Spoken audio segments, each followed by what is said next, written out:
Hey, welcome to New Jump City, everybody, where we recap the week in American and Japanese sequential art. I am your host, Christian, the unbiased king,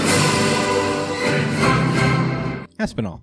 And joining me through Discord, as usual, it is the man, the myth, the legend. It is Joshua. Gangsta Time Cole. It's called partner, but it should be called Gangsta Time.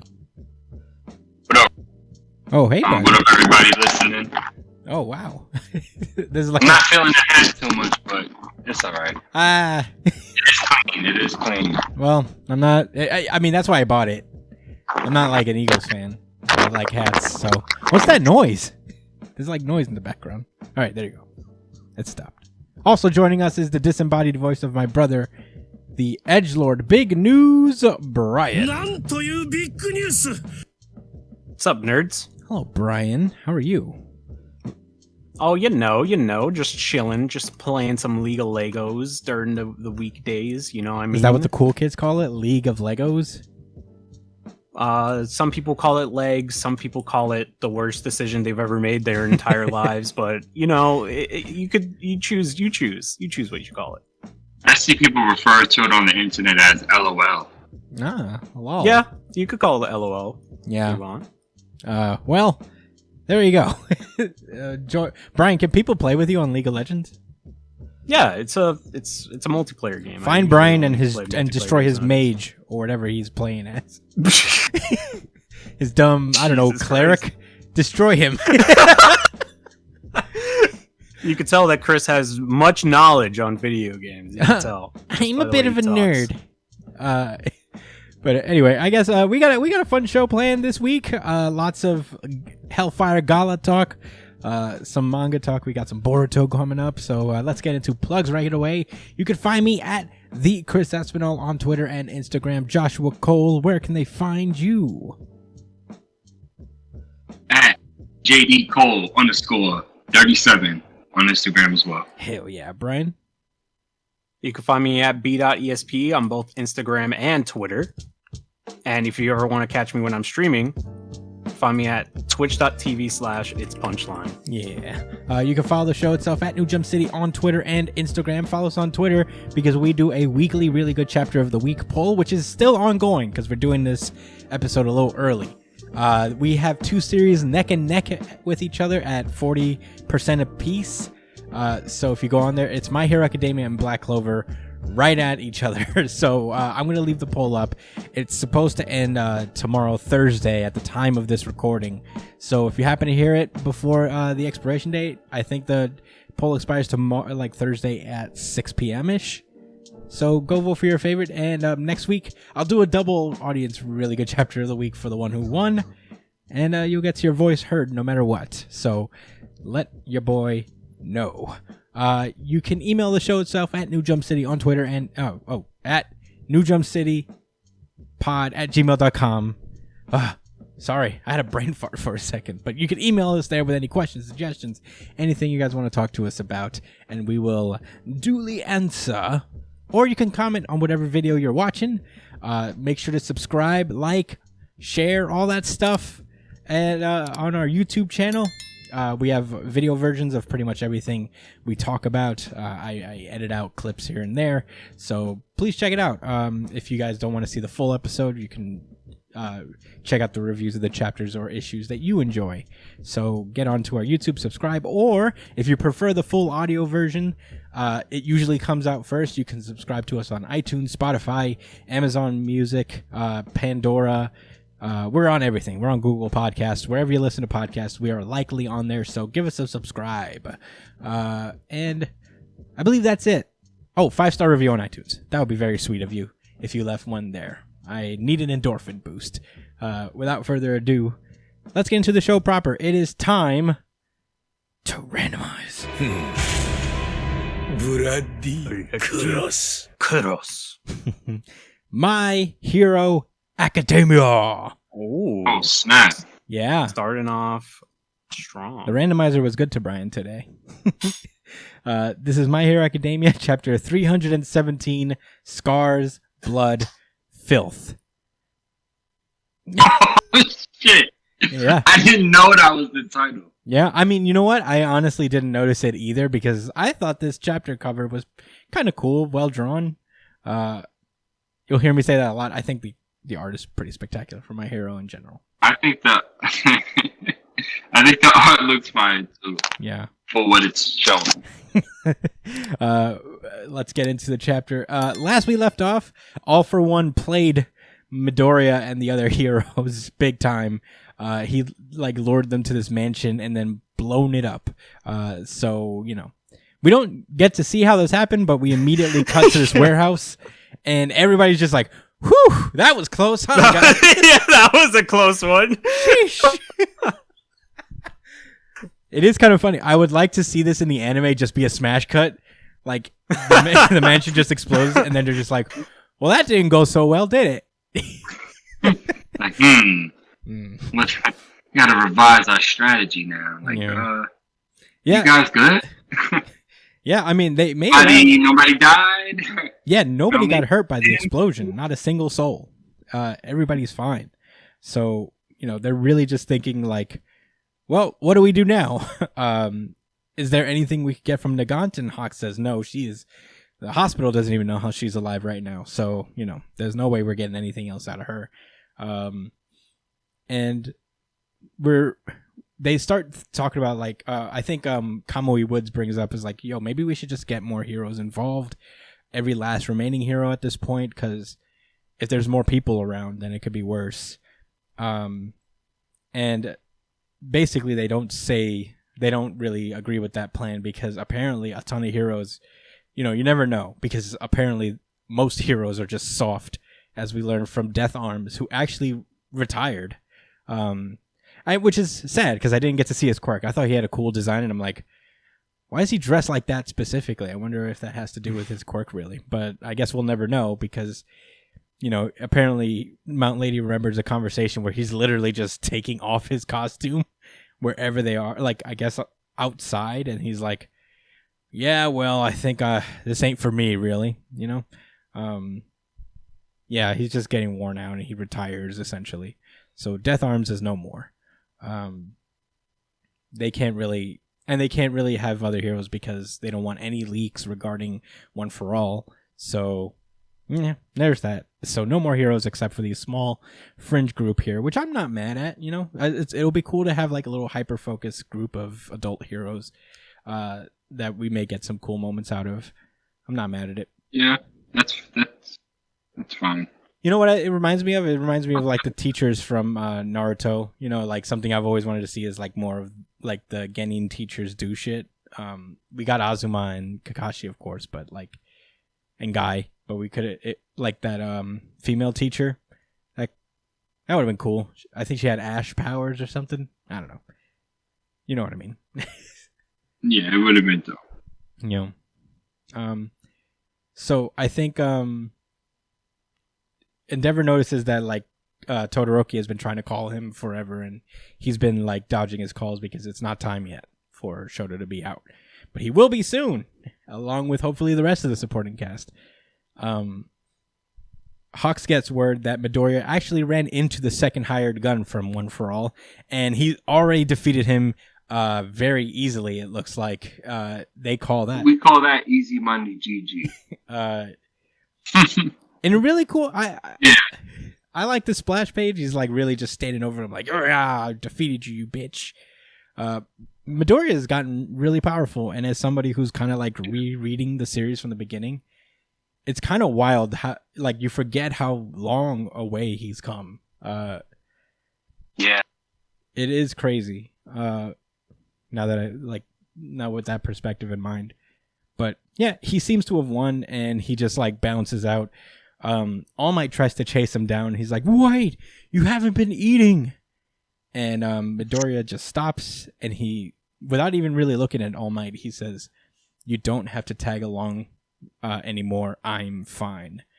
So, Sheesh. Yeah, and All Might's just kind of devastated by this, you know, because he's like, "Damn, he's really running himself ragged," and you know, he doesn't even look at me anymore. I can't help him anymore, and I imagine that's got to be really hard for him, especially given the talk he had with his mom and all that stuff, always like promising to be by his side. It's sad. Midoriya even says that like, I think I'm like capable, like what I'm capable of is on par with you at 100%, and I don't even have like the recoil, that I used to anymore. So I don't think he's being kind of blunt to just kind of like push All Might away, but he's basically like, I don't need you anymore, essentially. So Midoriya like runs away, flies away, leaving All Might behind, and the entire time who's been standing there is Stain. That was kind of cool. He's clean as shit though, and he is actually even Stain managed to get a little bit. It looks like he showered. The first thing who knew? Yeah, it's cool. It makes me wonder what he's gonna do, because like, is he gonna talk to All Might? What would he have to say? He's got his tongue hanging out, which is annoying, like that bumpy ass gross. I just noticed that. I was like, you could put that away now. You're not trying to do your quirk right now. You're chilling. The chapter ends with what seems to be people talking about Midoriya, saying that like he appears without a sound. It's kind of like an urban legend feel to it, where he's got a whole mess of quirks with him. Apparently he goes around helping people. The rumors say he's caked with blood and filth, which cover up his many scars. And we get a full page splash of Midoriya just walking down the street, black whip just like oozing out of his body, and people are saying, looking at him, you'd never guess he was a hero. And that's where the chapter ends. It's like Berserk. Yeah. I don't want to open this can of worms because I think like this is a thing that's been wait, before you say that, does it have anything to do with a certain confirmation by the author, essentially? No. What? Oh. No, I'm saying that Midoriya's like design here, it hasn't done much for me. I've just been like kind of indifferent to it, but like it did a lot for me because it feels like this character design, like this, ragged suit is kind of like an indicate, it's an obvious like physical metaphor for his internal state. It's also something interesting to think about, like why Midoriya is kind of like running himself ragged. He always got this criticism that he idolizes All Might too much in the way he fought and all that stuff. Like he kept trying to mimic exactly what All Might used to do. And the only reason that he's beyond that now is because he's kind of like separated himself from it and made One for All his own. But there's still something in him that like really idolizes All Might, because for a long time All Might held this shit down by himself, and that's why I think Midoriya is doing what he's doing. Is that like he's still holding on to that like ideal of All Might being the only person, that handles everything and takes care of everyone all at once. It's an interesting little like subtle bit of character development, and this is probably the final lap he needs to get over before he becomes his own man, essentially. Like the real coming of age story comes to a close in terms of Midoriya. But yeah, I thought this was a cool chapter all in all. I thought there was some really cool art in this. I don't have much else to say. Any thoughts, boys? So I actually have a couple of things to say about this chapter. I thought this was a really interesting chapter for me because for some, like when it comes to these kind of, when it comes to manga and stuff like that, I like to look at the more subtle like hints of writing and stuff like that, and it's like, why did he choose to do this? Why did he choose to do this in this way, right? So I feel like, when you look at how the series has kind of written to an extent, there's always been a comparison. There's just been it's been a lot of comparison to the grades, comparison to how heroes operate and stuff like that, So when you look at the comparison that they made, it was kind of a showing of like the difference between Deku, who is supposed to be the future symbol of peace, compared to regular heroes, right? Like Dead Arms. That's his name, right? Dead Arms. Death Arms. It doesn't matter. Death Arms. He's not a So, thing anymore. He's a bitch. The way I looked at that was that you kind of see like this chapter was all about showing how heroes act once pressure is around, like once real pressure is around, you know, like none of this like fucking All Might era heroism where everything's easy. It's just real shit that's like society defining stuff. So you see that Death Arms, he's like a hero that couldn't take it. But for Deku, he's a hero that's always looked to do it on his own in order to save people. You know, that's always been what Deku has done.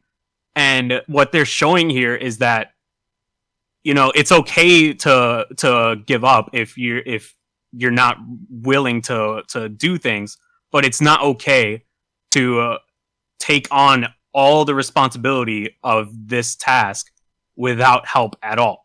Like it shows that there's depths to it. Like being a hero that wants to save everybody to the point of self-harm is wrong, and Deku's losing himself because of that flawed mindset. You know. Mm-hmm. Yeah, and I feel like that's what he's trying to overcome. Sorry. Yeah, go ahead. That was my final words anyway.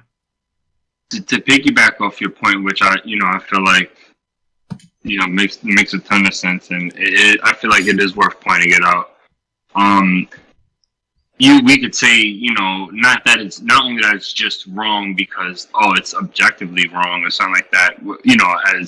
As someone that wants to be a protector and be a hero in this situation, you know what I'm saying? You have to also take care of yourself, right? And part of that is understanding that you have resources, and part of those resources are the support and the people around him. And, hopefully it doesn't seem like, and I forget what it seems like. He's not really working with those heroes. No. You know what I'm saying? He's not on his own, doing his own thing right now. So, yeah, they are cooperating, but he's still kind of going through that. And I guess it's going to be kind of interesting to see how he relearns and understands these things, because he's always a smart kid, and he would have been the first person to say, let's wait for backup, or let's try to all work together to figure something out. Yeah, that's who Midoriya is. So this is, I guess it's, I don't know, when I think about it like that, it's oddly refreshing now, to see Midoriya like this, looking all dirty and raggedy. Which, by the way, was the confirmation I was talking about by the author this past week. He literally said that he's dirty. Right. I mean, nobody denied he's dirty. But I never said that he wasn't dirty. I just said that it makes sense. Like, it's a cool design. I listened to every one of these podcasts. Yeah. And I can remember you just like, hey, he's not, I don't think it's like that. I think it's awesome, and you just thought the filth was awesome. I thought it was a cool design. Yeah, nobody was denying cool design. Nobody was denying it made dirty. sense, like considering the situation that he's in. Yeah, but did you? All right, but I think we all can agree that like the author is definitely making him look raggedy for a purpose. Yeah, absolutely. That's the point. This is a lit design. It's like, it kind of. I'm gonna tell you this. In this last page, the more I looked at it, and I just stopped trying to be a dickhead, and I was like, all right, let me just look at this picture. And I was like, it looks lit. Like he looks like. And then they were showing the images of Midoriya when he was really young, like literally a few pages before. When he's like, I am here. Mm-hmm. And then to see it now, and it's like, holy shit, boy. Yeah, it's been rough, huh? It's funny. Like there, I will commend Horikoshi, because like when you it's things you don't notice, but he makes really subtle artistic changes to Midoriya and his look. Like way back, if you look at the first like couple volumes, he's skinny as shit. Like he's he gets a little muscular, where he's still like he's not bulky. He doesn't have like any like meat on his bones essentially, but now he's got some mass to him. But I guess aside from the art thing, I did want to piggyback off what you guys said. off the pressure of like, you know, relying on others. I think it's funny because like the adults are kind of like perpetuating it to a degree. You know, like they also have that mindset where like, oh, it's Midoriya's destiny to fight all for one. It's like his battle, it's his thing. And I think like that's the real, you know, everything that's happening right now is supposed to be a direct contrast to the end of this arc where everything's going to be a little brighter. Midoriya like learns that lesson. You know, I would like to think that, like, my theory is that at the end of it all, they're going to tell everyone about One for All and All for One. I think that'd be super interesting just to see how the world reacts to that. But yeah, I think it's getting a little more granular, more interesting, and all that stuff as the chapters go. One thing I will say though is I hope something happens soon. You know, like I feel like we're treading a little too slow now, and I'm hoping next week will kind of be a little bit of a turning point. So because it's been ostensibly the same thing for the last few chapters. And I'm hoping that like we get a little beat change next chapter. But that's all I gotta say. It's more of a minor like, all right, I hope we get to see a little bit more bright next week or like a hint of it. They're setting up I think what they're like you said, they're setting up Deku to learn and then to become, you know? Like right now he's trying really, really fucking hard to fit the shoes of All Might, you know? And the way that he's going about it is unhealthy. He's trying to force himself to be All Might, but he really should be trying to become Deku, you know? Yeah. Because right now he's tirelessly on the streets. He's not even taking time to take care of himself. He's just not what the symbol piece looks like right now. Yeah. And it's because of all the pressure and weight that he has right now. Because think about it. He's literally a teenager with the responsibility to literally save Japan right now. Like this isn't like a normal situation under any circumstance. Yeah. So obviously he's not going to be like correct on everything that he does because he's still just a kid, but he's learning, and we're going to see him grow, and the light will come back once he's the symbol of peace. You know what I mean? No, yeah, I'm thinking on a pacing level, but I'm not mad at it at all. That's like a minor thing. Hopefully, you know, the inevitable thing will happen, and Ojiro the Tailman comes in and saves his life, like he was, like he's always meant to be. I would love it if he's the one who comes in and convinces Deku to, as the normal hero. He pushes Uraraka and Deku and Bakugo aside. He's like, move, Deku, are you okay? I got you. He's the Neji of the series. Did you say he's the Neji of the series? Yeah, he jumps in and takes the log for the team. He is not the. He's. Imagine that. Imagine he becomes the Kiba, where out of nowhere he's like, "I'm gonna be the greatest hero," and everybody's like, "Shut up, Ojiro." Yeah, like.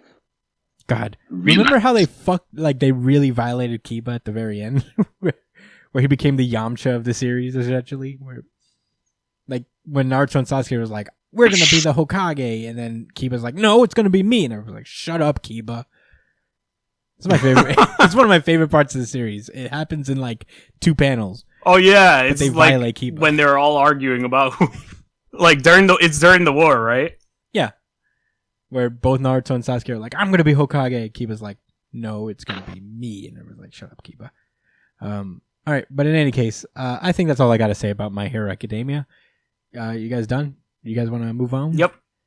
Hell yeah, dudes! Let's randomize. Rocket to punch!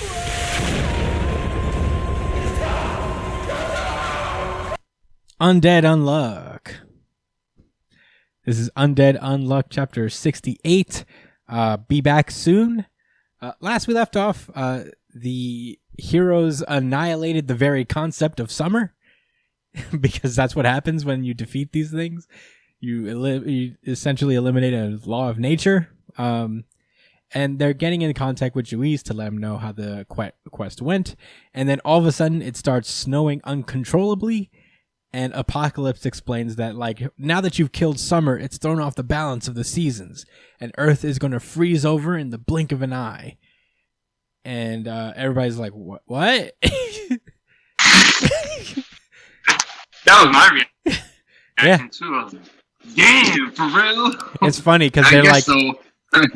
it's funny because they're like, "We only did what you told us to do." And Apocalypse is like, "Yeah, but who? That doesn't mean it's gonna make the world a better place." And that's kind of an interesting concept. Is that if sometimes they'll have to like eliminate probably good things from their like, or things you never thought to be like a good thing, because all these monsters are physical representations of these fucking laws of nature and physics. I wonder what happens when you like kill the UMA move. Does everybody stop moving? Does shit stop spoiling? Is that how it works? Yeah. If you kill Spoil, will nothing ever rot? Spoil's still alive. No, but if you kill Spoil, will nothing ever rot ever again? Whoa. Maybe the things that lead to spoiling. Because not everything spoils.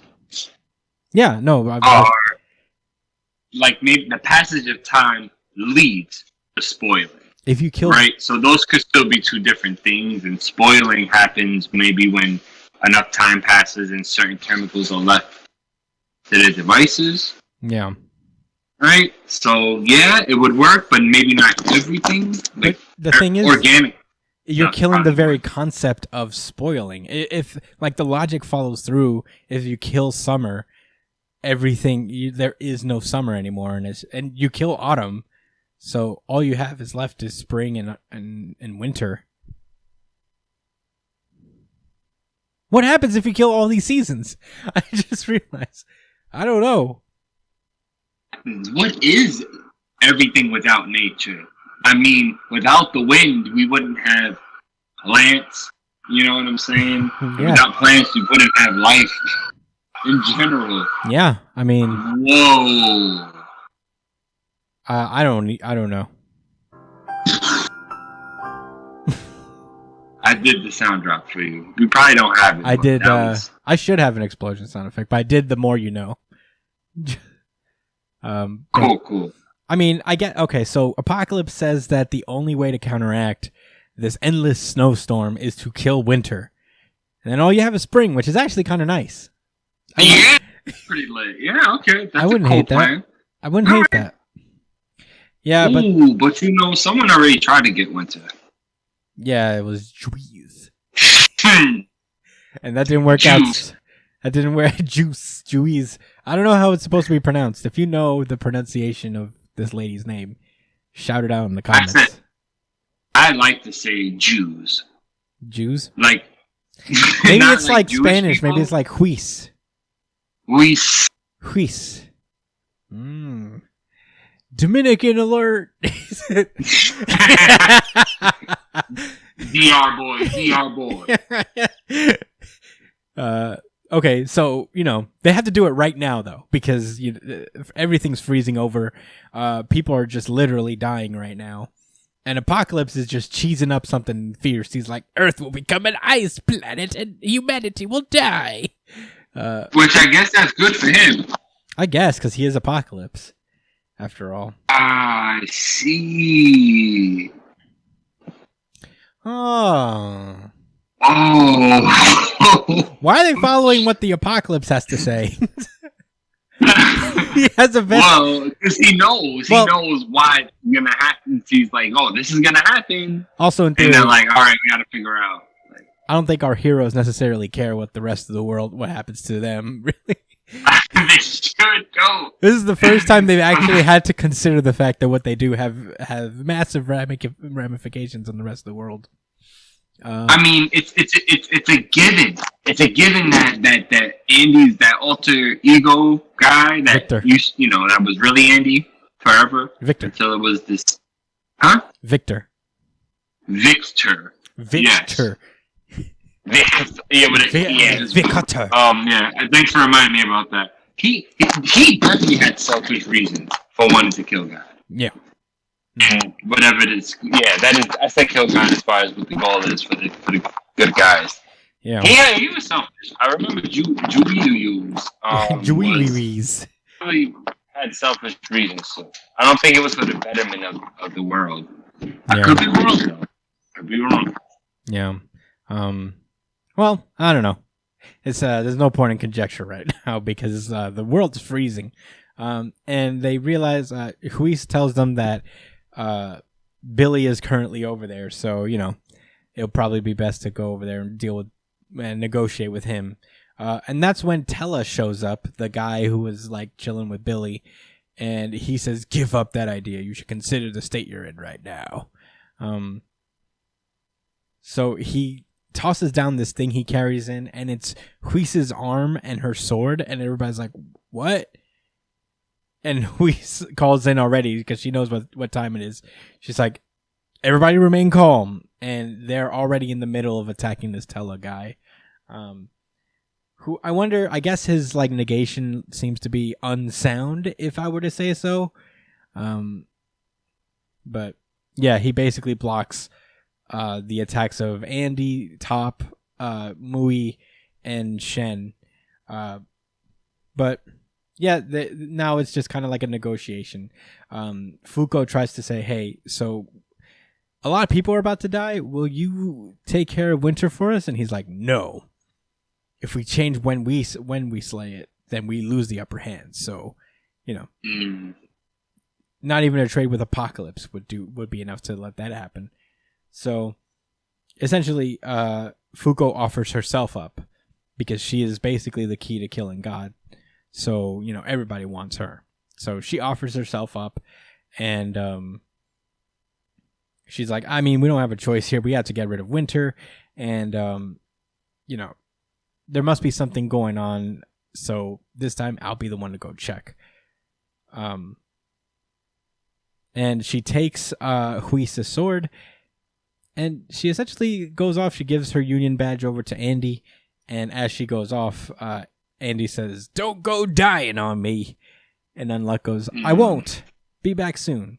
The understanding is that they won't kill her because they still need her for God, and Billy has been unable to replicate her negation.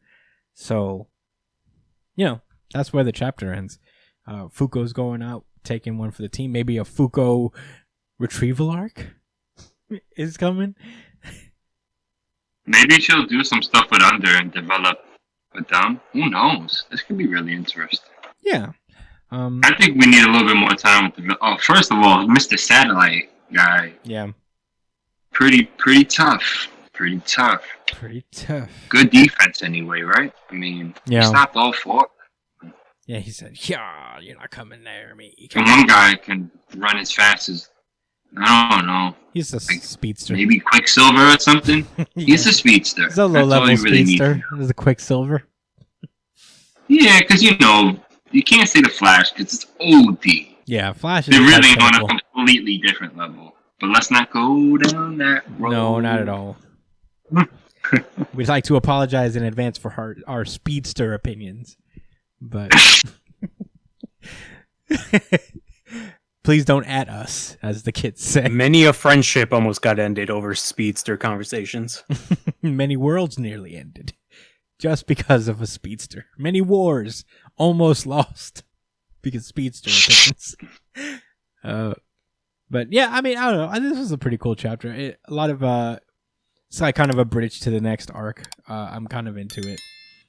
We're probably gonna get Billy's deal finally. Probably, I hope, because we didn't get a whole ton out of him. But it'd be cool to see. I don't have much to say about it.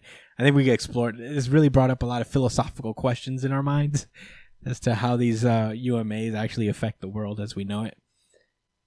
There's no autumn anymore either, so they don't have fall, which is, I guess, interesting. But for what it's worth, I like fall. Okay, a little too chilly. I love fall. It's my favorite season. That makes sense. I pictured you a fall guy. But that cicada thing, that bug they fought, I don't know what it was, what kind of insect it was, but it needed to die. So I wasn't, I get it. I understand. Victim of circumstance. You hate bugs more than you like fall? Yes. Alright.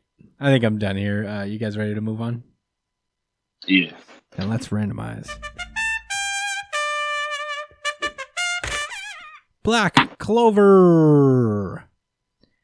This is Black Clover, chapter 296, The Sacred Valkyrie.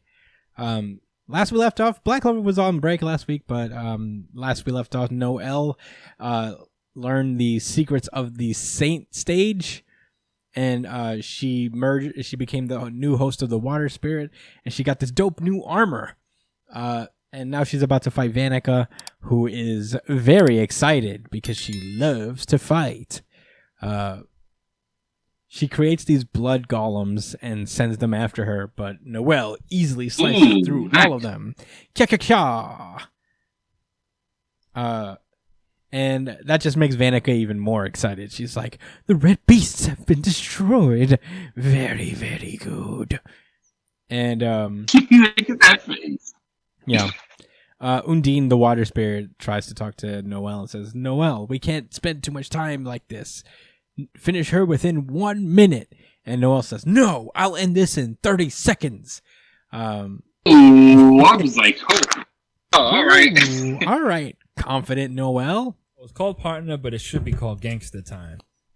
So she flies in, dodges all of Vanica's attacks, and gets in real close, tries to hit her with the water lance, and we start to get, in Vanica's, I guess, ecstasy, she gets flashbacks as to the last time she fought somebody so strong.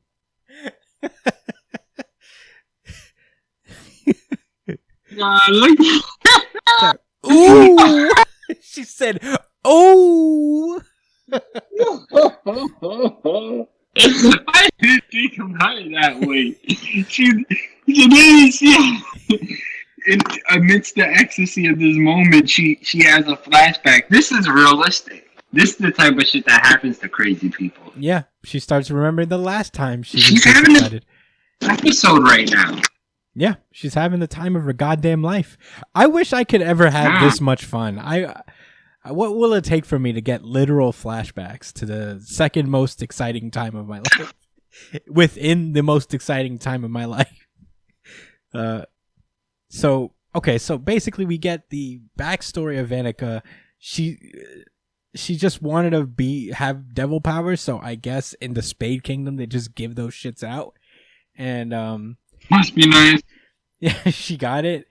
And there was this rumor about this woman that was the strongest there ever was somewhere, so she snuck out of the Spade Kingdom to fight her, to look for smoke, just cuz. And it turns out that, of course, it was Noelle's mom, who looks exactly like her. Her name is Aesir, of course, and they're having a good time. Vanica's having another time of her life fighting. Yeah, that was the panel I was referencing where she goes, "Oh," she goes, "Oh." So yeah, they're fighting, and then in the middle of the fight, a baby cries, and Vanica just like pops on over there. It's like, wow, babies. Maybe I should kill these children. And yeah, she's basically like, these are your kids? Why would you have them? You're strong. They're only gonna get in your way. And Aesir says, let me tell you what the strongest thing in the world is. It's a mother protecting her children. And she powers up and just lances the shit out of Vanica's gut, where one half of her face is like, ow, I just got impaled through the stomach, and the other half is like, oh hell yeah, I just got impaled in the stomach. And yeah, at that point Megicula is like, all right, this got a little out of hand, you should go. And she just ran. But I guess like that moment is when her mom died, because I guess she used the last of her strength. She got cursed or something? Oh yeah, she did. This is the curse warding magic. She used demon magic somehow, and it, I guess, ended her mom as she flew away. And now we're back at the present, where she keeps summoning these monsters, and they all get destroyed. But the Sea Dragon's roar just tore up. Yeah. That weak ass blood beast. Yeah. Just call it Red Beast. Yeah. Vanica holds the dragon's like jaw open, it looks like, with her like little blood tendrils. And that's when Noelle comes in through the mouth of the dragon and stabs her again through the gut with her water sword. And that's where the chapter ends. Pretty cool action. Hold that. Yeah. Yeah. Yeah. Pretty cool chapter. It is cool to see Noelle do the most in this form. I don't imagine Vanika's going to be done with next chapter, but yeah, it was cool to see. I wasn't as excited about it as I was with Magnus fight yet, but maybe next chapter, you know? Yeah, maybe if she cuts her in 2 pieces, that would be pretty good. I mean, double the fun, I guess. I guess I'd be pretty stoked about that. I guess that was what it was. Is that there's not enough pieces around. Yeah, big old action chapter, fun action chapter. You know, Black Clover author is always great with those, so I'm not super mad at it. I'm just hoping for a little bit of a more character-rich moment next chapter. Because for a battle with the person who killed your mom, I guess she's trying to like just finish it, not even fuck around. But I don't know. I guess I'm more used to the dramatics. Maybe it's on me. I don't know. That's all I got to say about it, though. You got any final thoughts before we move on? All right.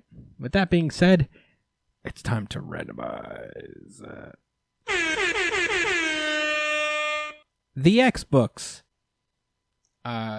We're back at the Hellfire Gala. We have 3 X books this week, starting with Wolverine number 13.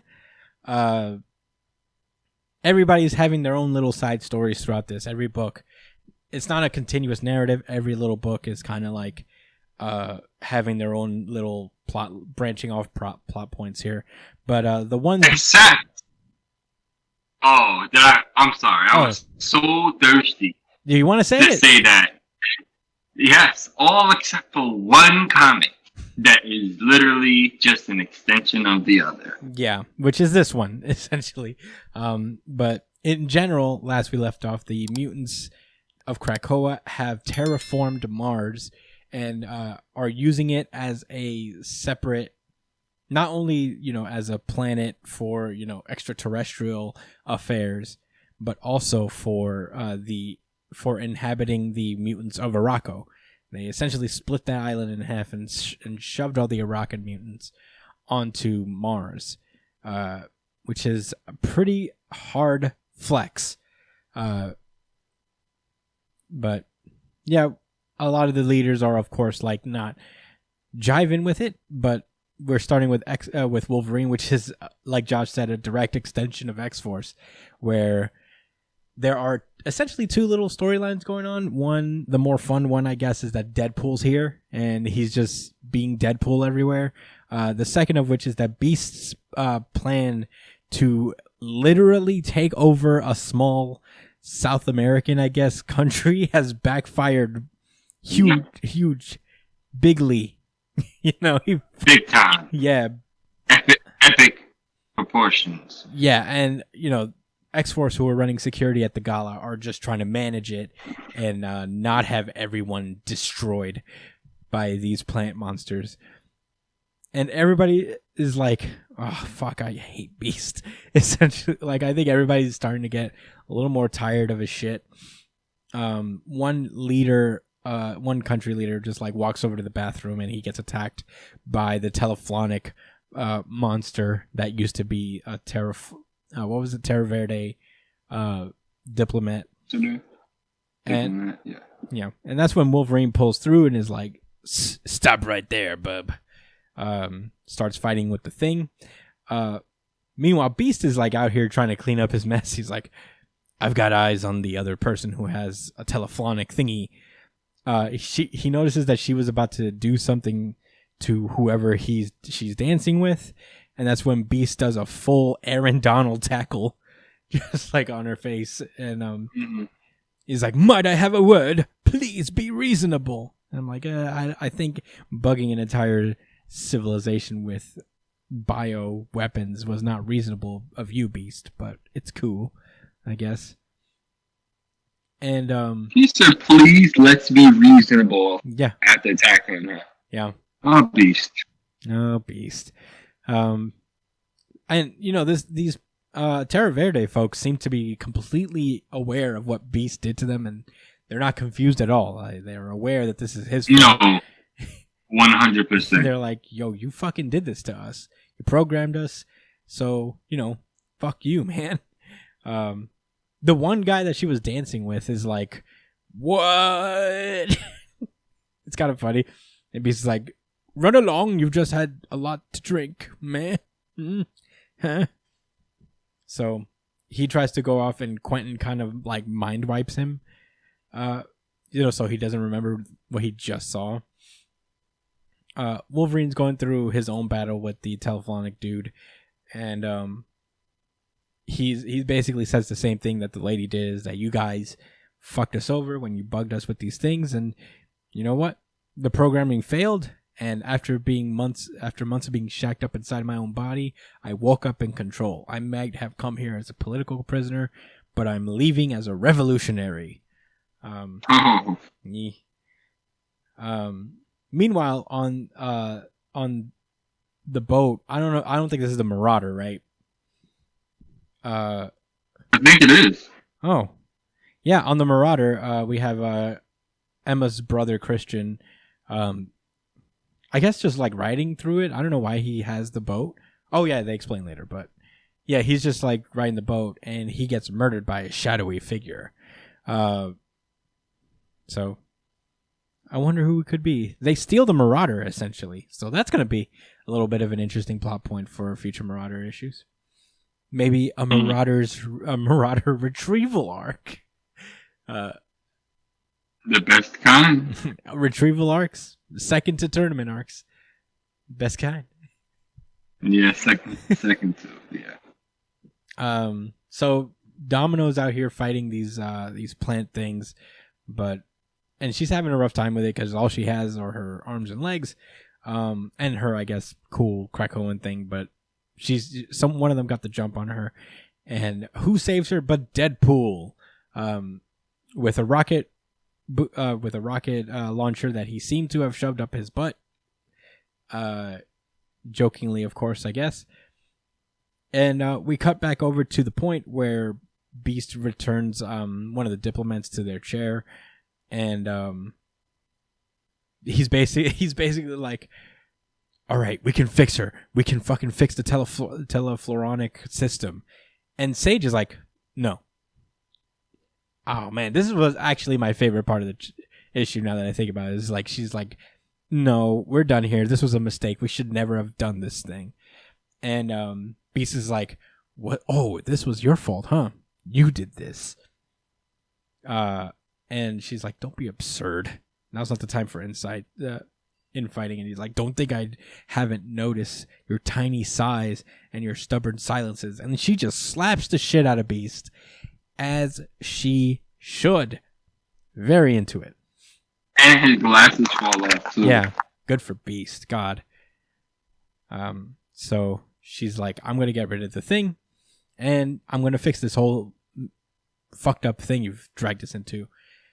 And I guess off screen we get this little informational page where Sage essentially created a bit of truce with the Terraviridians. They agreed to not tell everyone that the X-Men literally tried to stage a coup on their country and take them over, in exchange for $1 billion. Damn. And to disregard all the pharmaceutical copyrights related to the discoveries they've made off the telefloronic technology that Terra Verde has, and that they will their vote recognizing the Krakoan trade deal will pivot to a no. So don't talk to us, give us money, and you can't use the technology you bugged us with for your endeavors. So yeah, I mean, honestly, in terms of deals, it's pretty the best. That's the best way it could have went down. I mean, given that the X Factor, they definitely made a fucking enemy. Oh yeah, No, they're not cool. And they're gonna, they have their telephones. This is definitely gonna play a role. Yeah. Later on. Yeah. But it's pretty much where the issue ends. The issue ends at 1:20 a.m. with Emma Frost confronting Beast on what they've been doing. Emma Frost has literally been policing this entire event from all these folks trying to make trouble. And she's like, yeah, this is getting a little crazy. That was kind of unnecessary what you did. And he said, well, is what I did any worse than terraforming a planet? And she's like, well, I'm sure you can intellectually justify anything that any shitty thing anybody's done. Yeah. But Beast essentially is like, yeah, well, whatever, man. I'll take it. I'll take all the blame. Our whole thing here is like long-term survival. So, I'll do whatever I have to do to ensure that. And I'm like, Beast, you're still an asshole. This confirmed that he was, he's not going to change. This is who he is. This is going to be Beast. Yeah. Hickman. Yeah, it's really annoying. This is the one sacrifice, bro. I'll take Did it. you think of anything else that we had to lose in the process? I mean, as long as he keeps getting slapped in the face as a retribution for the things he does, I guess I'll accept it. But, yeah, bro, you're doing shady human shit, bro. Shady, greedy human shit. And so Emma starts to walk away, but Beast gets a report that the Marauder is not in Madripoor. What happened there is, I guess he was supposed to be delivering Shi'ar logic diamonds to Kratos on Krakoa. And she's like, well, if it's not on the Marauder, what is it doing? If it's not in Madripoor, what is it doing? And it turns out someone has set fire to the Marauder, and that's where the issue ends. I mean, this was probably the best issue of Wolverine that I've read so far in its run. And it has almost nothing to do with him. It is kind of just like a continuation of the X-Force. Nothing to do with him. Yeah. I mean, I like this issue quite a bit. I thought it was kind of interesting. It was good. I mean, as much as I'm like hot and cold as how like the treatment of Beast is in this arc, I guess it makes things kind of interesting. It just feels weird that it's Beast, Yeah, it does feel weird. But again, I don't know much about the X-Men in the comics, and maybe Beast has a propensity to do this kind of thing. He was part of like the Illuminati, in Hickman's run, so I guess this is somewhat consistent in that context. But I'm not sure. Do you have any thoughts about this particular issue before we move on to the next one? No, I don't have any thoughts on that one anymore. But I have lots of thoughts for S.W.O.R.D, man. Yeah, well, let's move on then with S.W.O.R.D number 6. So, okay, this issue starts off with a splash page of Captain America just looking off into space at the newly terraformed Mars. And he's just looking up like, damn, that's crazy. We see the Validator coming down with some guy, and he's talking about how, these X-Men are... Is that the Canadian guy? Is that the Canadian guy? Yeah. The Validator? Yeah, I think that's his name, is the Validator. I don't know what his powers are exactly, but I remember his name, and I know he was like part of Alpha Flight or something. But yeah, that's who he is. Yeah, no, he's walking with this dude in a suit who's like wilding. Girich, actually, who's like talking about like, these X-Men are going crazy with the, like, the X-Men represent a rogue nation, one that show how far they would go to take our place as the Earth's dominant species. Yeah, and Validator's not like totally buying it. He's like, well, I don't know, man, this is crazy. I guess they just like thrusted this onto us in a way we didn't expect. And he's like, I'm right there with you. James, I'd like you to meet some people. Have you ever heard of a thing called Orcus? That is... I wish the telepaths were listening. Yeah, if only. And it's at that point Captain America gets interrupted by Doctor Doom, who's standing on dramatically on this. Dramatically looks awesome, man. I mean, oh my gosh, I love Doom. Doom brings all of the drama ever. He's a dramatic man, and I don't hate it. He comes in as like, Captain, your thoughts? He's like, I don't know, dude. That's a big question. He's like, I guess I'm kind of shocked, you know? I guess you'd call me weak for that. And I loved Dr. Doom's like, oh, I have more respect for you than you imagine, Captain. After all, are we both not the faces of our nations? That was a really interesting precursor. Yeah. For what this issue is going to ultimately reveal. Yeah. So Steve basically tells him what he's thinking. And he's like, I mean, when I got out of the ice, I was like, I lost everything, all my best friend, everything I had. And I didn't know what to hang on to. And then Tony Stark came with his little camera and he showed me a newsreel of everything that we've accomplished. And one of the things was like walking on the moon. And I was like, whoa, that's crazy. And he turned to Tony and he was like, so what about Mars? And Tony didn't really say. He just gave him a smile and he changed the subject. And now they're just sitting there watching it from the sidelines. You know, it feels like, you know, the mutants have just like passed them completely. And Dr. Doom's like, are you afraid? And Captain America gives a pretty cool response. I'm not going to lie. He's like, afraid of what? The future? No. I mean, it's not. I'm not really afraid of it. I think it's kind of. I'm optimistic. You know, it seems like Steve doesn't really have like he believes that the X-Men don't have any ill intentions here. The only thing he's kind of sad about is like he wished that, you know, it didn't have to go down like this. Like they could have done it united. You know, humans and mutants. It's not. You know, imagine the strides that they could accomplish together, essentially. And yeah, it's a good little line from Steve, very consistent with his character. Yeah, it was.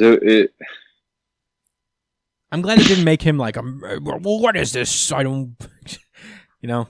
No, I felt like they did something that was true to his character. I mean, the comic book version, not the the comic book version that I know written by authors I respect, not whatever bullshit propaganda that was made, you know, back in the day. Which, by the way, I had a question. Captain America first came out when? What year? Do you remember? Like, what time? World War II. Huh? I don't know. During World War II. Yeah. I think he was essentially a propaganda. He was like a propaganda guy. Like that scene from Captain America, the movie, like the first one, where he's like... Yeah. That was essentially his role, and that was like a meta commentary on that, where like Steve in the movies was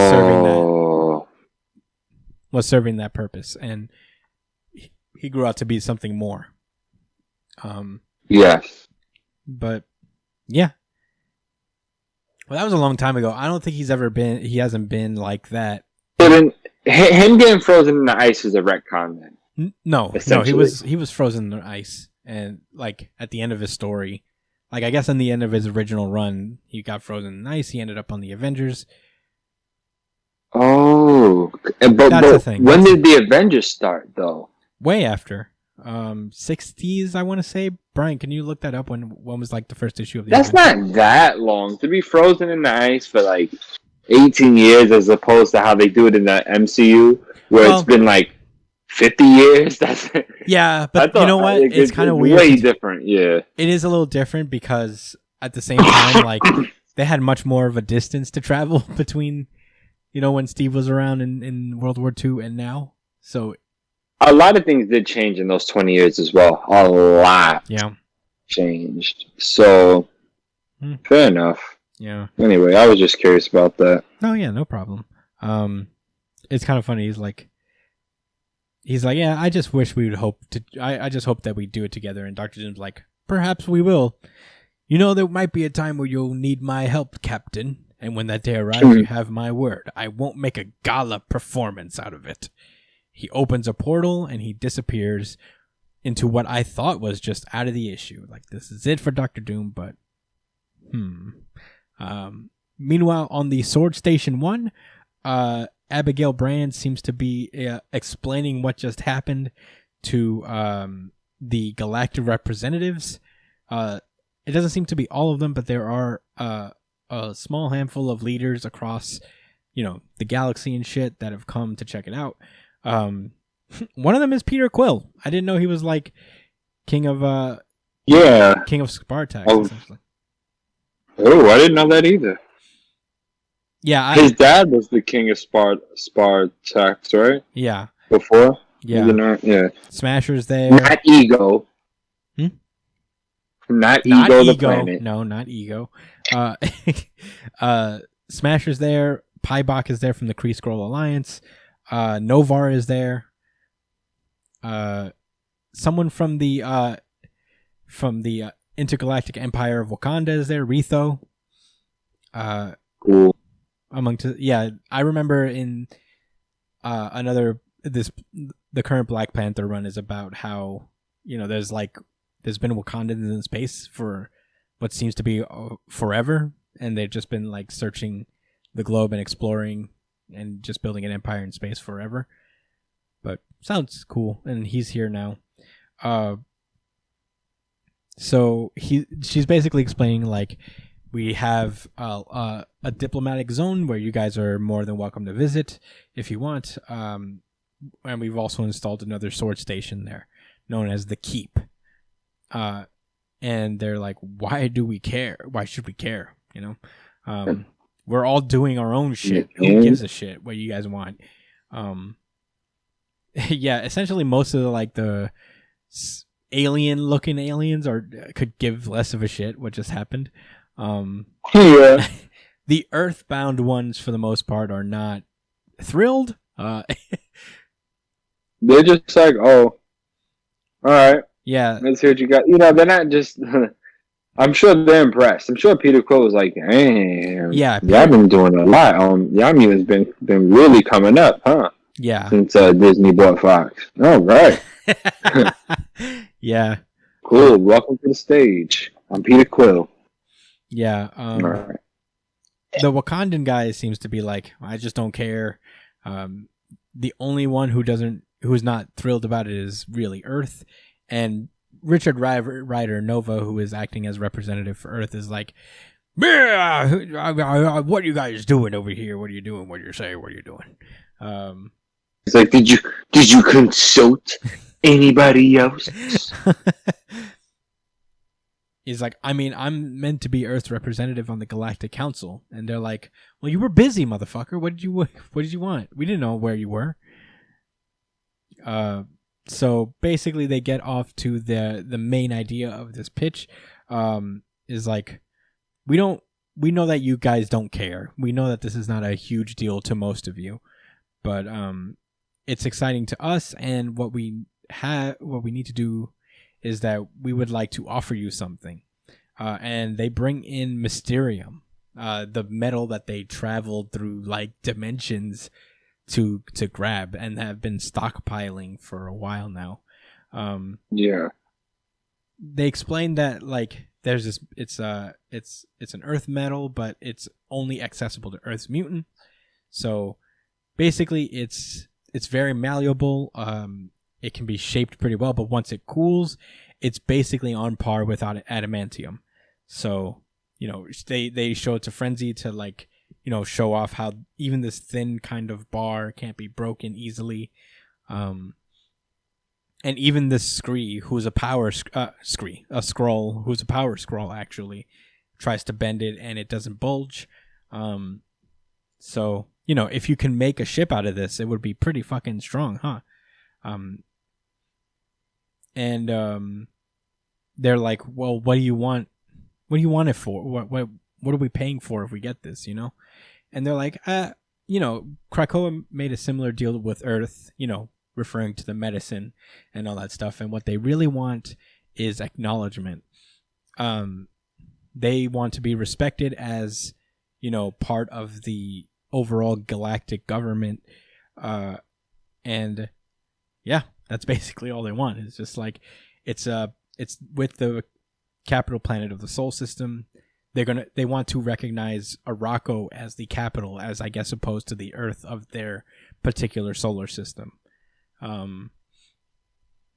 And she's like, any questions? And guess who pops up to ask a fucking question? Dr. Doom pulls in, dramatic as usual with his big ass portal. Surprise, motherfucker. Yeah. And he comes in like, why should I care? And basically, and I feel like he was like, why should we care what you care? Like fuck, like what? Why would we entertain that question? We did not. Anyway. Yeah. We don't get into that. The reason he's here. Yeah. So basically, he's like, "Why was I not invited? Do you think I'm not worthy of this shit?" I want. He demands an audience with the leader of Araco. And he's like, who rules this new planet? Tell me, who is the king of Mars? Who would speak for Soul? And man, who comes to the portal? She's like, Victor, you know my name. And it's fucking Storm. Right? Yeesh. Storm is queen. He said you know who it is. You already know who it is. It's your boy Storm. Yeah. Look at Dr. The lights. Everybody who's not worthy is like in awe and shock. Meanwhile, all the chill people are like, the sword people who knew are like, the sword people who knew are like Ororo. So yeah, basically the Storm is Queen of Mars. That's pretty sick. We get a bit of a breakdown as to what happened. Everybody kind of accepted the metal except for the Intergalactic Empire of Wakanda because they don't need mutant metal, probably because they have the vibranium out there. So, they really didn't have need for what the mutants were selling. But, they don't expect that to be like a real big bump in the road, But... yeah, that worked out. They're now a part of Space Society. And then we cut over to what I feel is like the post-credit sequence of this issue, like a very Marvel-esque post-credit sequence, very shocking. At 3 a.m., Magneto is chilling on his own out of his cool tuxedo top hat drip, and he's sitting alone with his mask like, here's to you and all you have wrought, my mask. That's pretty cool. And then from behind him, someone calls him by Magnus, and guess who it is? It's the fucking Scarlet Witch. Yes, Wanda. Yeah, which is super surprising, given how literally last issue when they brought up Franklin Richards, he's like, "Bah, we don't need pretenders, bye." Right. He did say that. But Wanda, who is like public enemy number one on this island, honestly, she pulls up and she's like, I got your invitation. And, she's like, the pretender can't sit at the feast.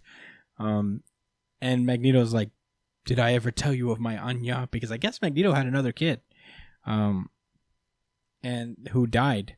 And it got him thinking about how, I mean, this is a little confusing. I would think that they would have resurrected her unless she's not.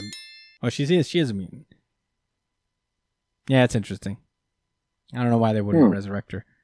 But in any case, it got him to start thinking about how, he started failing his kids, and he hasn't been the best dad. And Scarlet Witch is like, I'm not really your kid, and he's like, I know, but sometimes what is real is not the same as what is true, and sometimes it takes two to pretend. So he basically... It's not really his kid? Wait, no. Wanda isn't his daughter? Yeah, I think that was like a deep retcon where they made it so Scarlet Witch and Quicksilver were not his kids. I don't know the details. They're children from Sokovia. I'm They got powered up by the Mind Stone. No. I don't know. At one point they were in humans. And at one point, as the movies say, they got powered by the Mind Stone. But yeah, I have no idea. If anybody in the comments wants to shout out exactly what the deal is between Magneto and Scarlet Witch and Quicksilver, I would love to hear it. Let us know. It'd be pretty cool to know. But yeah, Magneto pulls her close and says, "You are my daughter, Wanda. You will always be my daughter, and I will do what I must to make things right." Yeah, wow. I did not see that coming even in the remote slightest. I did think that like Scarlet Witch was going to play a role, but I didn't think Magneto was going to be like, "I'm going to make this okay." Because of course, we're going to make this okay. Because of the House of X, of course, for those of you who don't know, Scarlet Witch is essentially known as like this genocidal monster, you know, because she is responsible for the death of a lot of mutants that lost their powers or are responsible for living mutants who don't have their powers anymore, that have to be kind of reintegrated into mutant society by way of Crucible. But yeah, it's kind of wild. Maybe this is why Magneto goes on trial. It's because he's been hiding Wanda around, or like speaking to her and, you know, doing things. I'm thinking that's exactly what happens. I'm very interested. But this was my very good issue of the week. Certified VGI. Certified VGI. Yeah, I thought it was really cool. S.W.O.R.D is like, I think S.W.O.R.D comes out less frequently than the other books, but it's a banger every time almost, because it's always some big move every issue. Like something happens that's pretty revealing. Yeah. It feels like kind of the second most important book at this point. And I'm really I think it's the most important, aside from the main X-Men book. Yeah, I guess now that Hickman's leaving, it's probably the most important books. Probably not even in the X-Men but probably in Marvel, given what happens with the Kree-Skrull alliance in them. They seem to be into the future somehow. Maybe that's an Infernal like B storyline or something too. I don't know. There's a lot going on with S.W.O.R.D. Well, I mean, I'll tell you, the S.W.O.R.D is being written by Al Ewing. Oh, the man. So now that Hickman's not writing right now, this seems like the most important book by default, just because he's writing it. I mean, even if it was his own story and it was just labeled something with X. Yeah, I'll tell you what, man. Yeah, I'm still giving it to him. I'm saying, no, this is the most important book. All the other stuff is fodder. I mean, honestly, I wouldn't. Luckily, we don't have to say that because all the stories gel. Yeah, they all gel. But for the most part. But you know, some move the plot forward a little more than others. But man, this was an interesting one. S.W.O.R.D's always interesting. But that's all I got to say about it. You ready to move on to our final X book? And this is Way of X number 3. So Nightcrawler goes to the Gala. Nightwing. I almost call him Nightwing. I get that sometimes. Okay, so it's kind of interesting. It made me think this issue because all throughout the other books, one through line is that Nightcrawler is shit-faced. He's just wandering around drunk as fuck. And this basically chronicles his Hellfire Gala night, which is, the night itself is pretty uneventful. He's just running around drunkenly trying to figure out his whole morality problem with the rest of the mutants, and nobody wants to hear his shit because he's being a drunken madman at this point. And I guess like the whole premise of the series is just like Nightwing. God damn it! I'm gonna keep doing that. I'm sorry. Nightcrawler is trying to, I guess, go through the 3 main laws of Krakoa and I guess try to make them more meaningful, or have them have more of an impact to mutants who are, understandably because of their newfound immortality, kind of just letting their morals slip by the wayside, and their value of life to the wayside. And this issue tries to deal with the first law, which is make more mutants. And he's just going through it. I do like this one panel where Beast has to be security guard. or he's maybe... I would like to think he's probably just trying to like deal with the fucking the terraflonic shit. No, that's exactly what's happening when he tells him to move over. That actually happens. And you know what? Keep reading. I'm going to try to find the panel and see if it lines up exactly. That would be really dope. That would be really cool if it did. It's got one thing I will say about this whole event is that it's got this cool Rashomon feel, but there's like different perspectives viewing the same event essentially. So what'd you call that? Rashomon? It's this movie called Rashomon, which is a movie about how these four, I think like it's these four different, this one event interpreted by four different people, and the narrative follows those different perspectives. But yeah, well, Nightcrawler goes around, and we get the scene where he hits on, he congratulates McGann for her pregnancy, way back in Excalibur, and finally the issue ends with him passed out, actually, right next to Wanda and oh wait, is that it? That's funny. Yeah, he's not dashing by them, but as you can see, it is Kurt. And look at the two girls. Damn. The two that are featured in this, so that's interesting. Yeah, I didn't notice that before. No, yeah, but did you peep it? Like at the very end of Kurt's like drunk trip, he's like right next to Magneto and Scarlet Witch, and it's like, whoa! Imagine if he saw them, what would happen? Oh man, he'd teleport and tell everybody. He'd be like, "Oh mein Gott, mein Gott." So the next morning, Nightcrawler is of course hungover, and he goes over to Dr. Nemesis, who's like doing science things and being annoyed by Dazzler, and he basically yeets his coffee and just like chugs it all, basically, because he is hung the fuck over. You said give. Give me. But yeah, essentially, Legion pulls up to this place where Pixie is kind of ran into some trouble. There's been two mutants who are trying to smash, and smash. And they can't, because one of their powers, which is Sharpie Sharp powers, activates when she gets excited. So the Legion volunteers to kind of help them with their predicament. Meanwhile, Nightcrawler runs into a familiar face, apparently, Stacy X.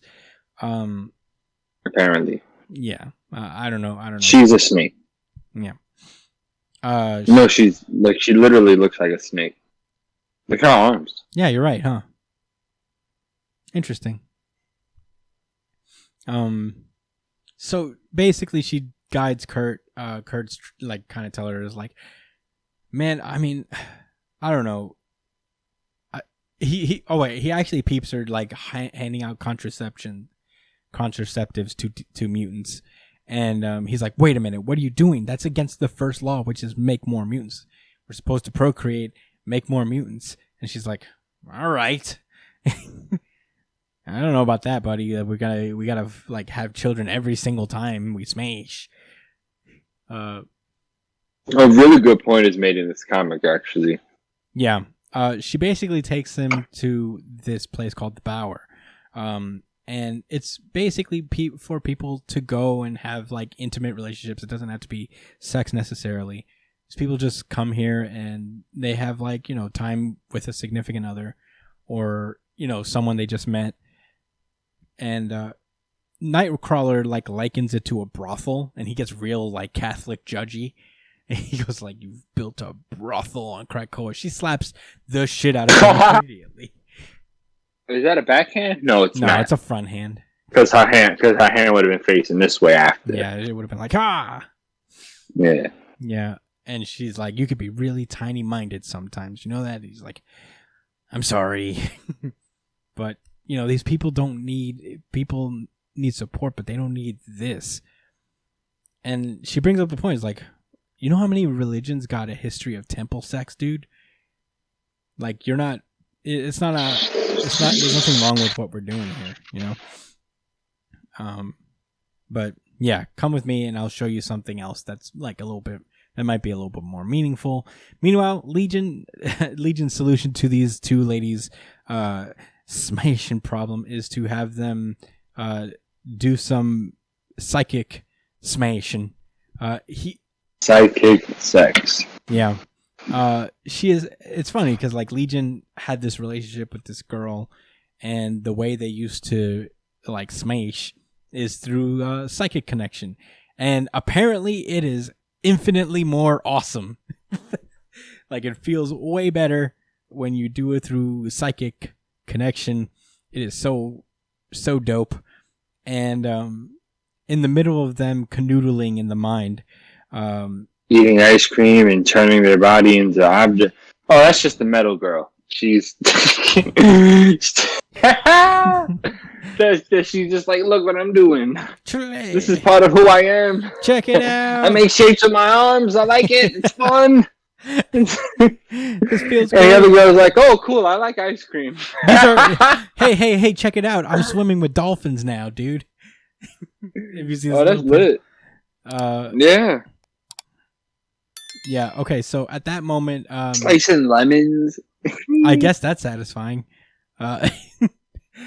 And at some point, like, the girls start writhing in the mental, in the mental space, and Legion is like, haha, I caught him! And they get inside, and sitting on a ball, two-women ball, is the Onslaught guy, as we know him as the Patchwork Man at this point, but... Yeah. Onslaught has been terrorizing the mutants since Wave X #1 as the Patchwork Man, and he is terrorizing these two who are just trying to find love, and it really fucks them up. They kind of like are repulsed by each other, and they run away from each other, which is kind of a bummer. Yeah, that was fucked up.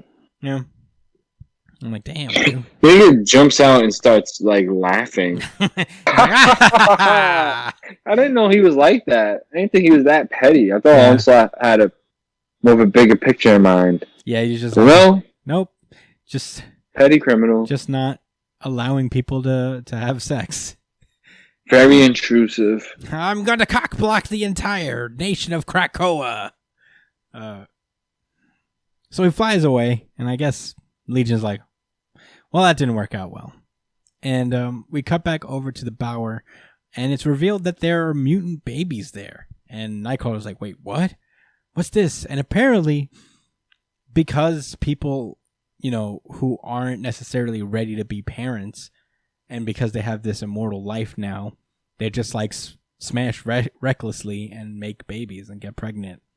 And a lot of them aren't ready to have kids, so what they do is they just literally abandon their children. And this Stacy X girl finds them, and she basically takes care of these kids. It's like an orphanage. Yeah. Apparently, Krakoa has not authorized like a foster home situation. It's so weird that they didn't do that. Yeah, I guess they think that's a pretty small detail in the midst of things, which I guess, sure, I understand it. It's not like no one's perfect, no nation is perfect. It is what it is, but they gotta get on that really fast. Yeah, I would fuck think... a religion, Kurt. Why don't you sign some paperwork and make this happen? Yeah, I mean, Please. Kurt is on the council, so he could bring it to their attention. But yeah, we get to see Lost again. The mutant that's been trying to talk to Nightcrawler for the last 2 issues. And apparently Stacy X knew her. Her name is Marinette. She lived in New Orleans, and she didn't have her powers, of course. We know this because of Wanda-Mageddon, I think is what she calls her. Wanda-Geddon. And yeah, she basically takes care of the kids and helps her there. And that's when Fabian Cortez just kind of stumbles in after trying to hit on this muscular lady. She throws the Magneto helmet at him, and I don't know why. Did he have it? No, I think... Okay. Are you ready for this? Yes. It was a kink. He wanted her to wear the Magneto helmets to turn them on in weird ways. So gross. Ew. She said, I don't like your creepy poems and I won't wear that stupid helmet. Get a haircut. She went in on him. Yeah, the haircut comment was unnecessary, I think. Yeah. That was an extra hurt. That was an extra punch to the gut. At that point, Fabian starts to brag. He's like, don't you know who I am? I led the Acolytes. And at that moment, the Patchwork Man commands Lost to attack him because she seems to have a history with the Acolytes. And it targeted that negative emotion and used it to take control, I guess, coerce her. Yes. Coerce. And she uses her gravity powers to crush Fabian for a minute. It looks like it hurts. Yeah.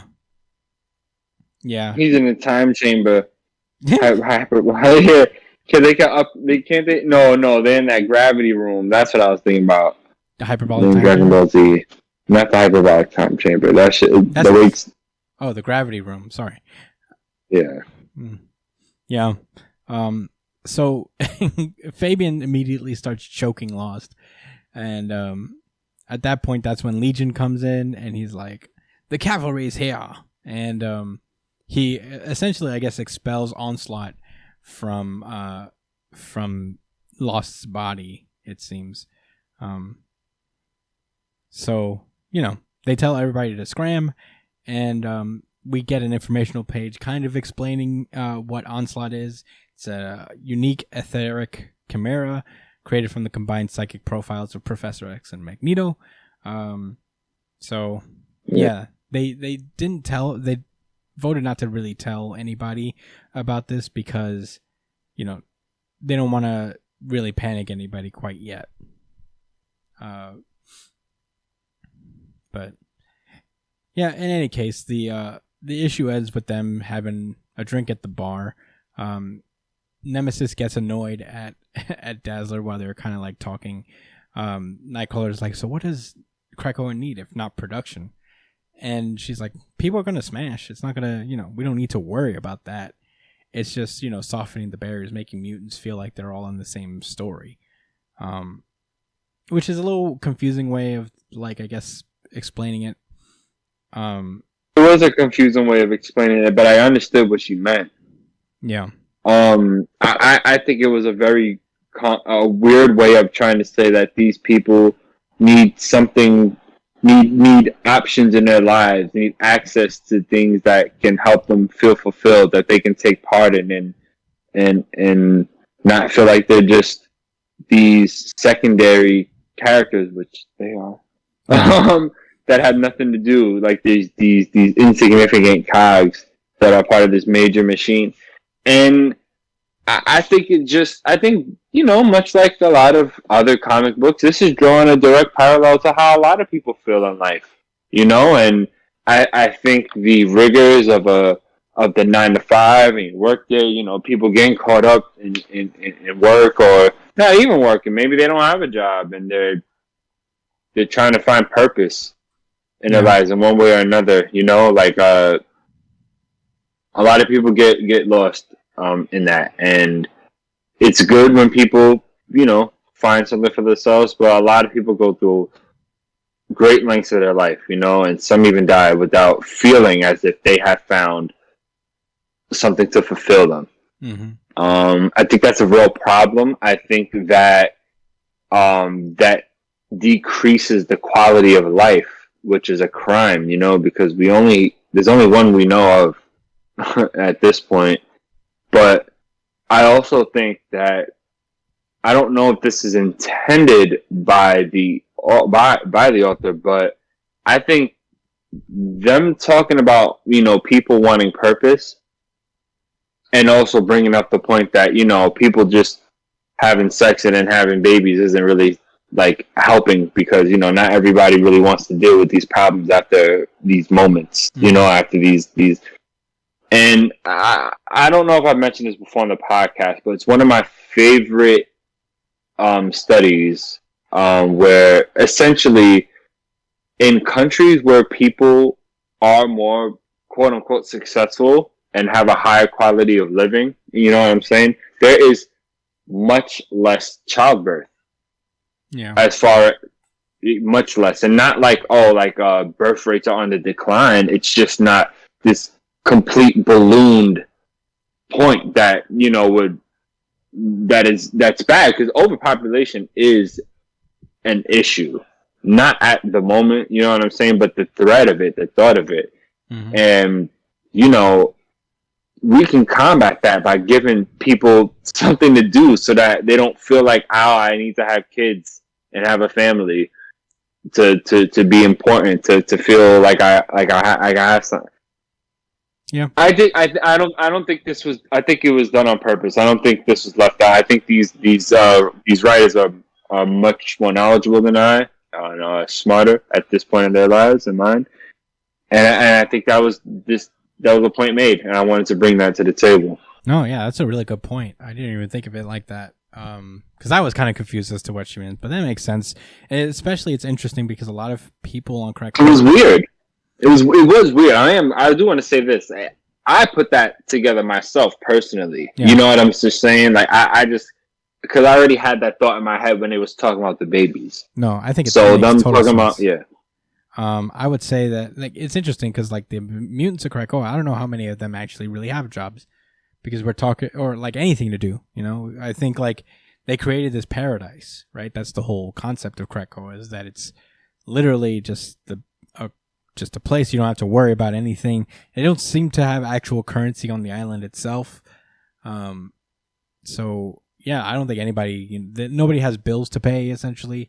The only people we see working on the characters within our series, everybody else in the tertiary are probably not doing much. So yeah, that's an interesting thought. That's the ultimate success, especially you theory.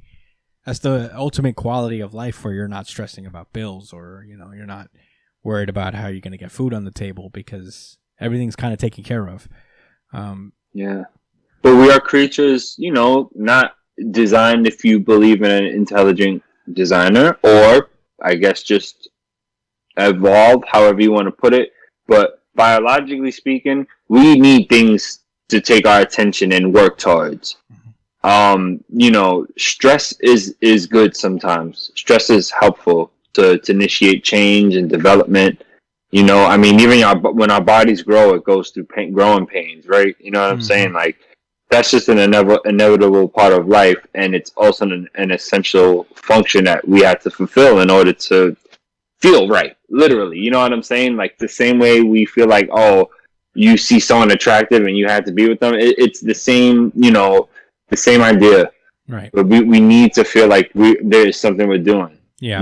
That's why video games are the shit, man. I mean, you can work a boring ass, unfulfilling ass job, or not just video games. That was just an example, but that's why hobbies are so important, because you have to make money in this world, in this life, the way it is. But it's so important to have things that you care about and you're passionate about, that you spend your time with.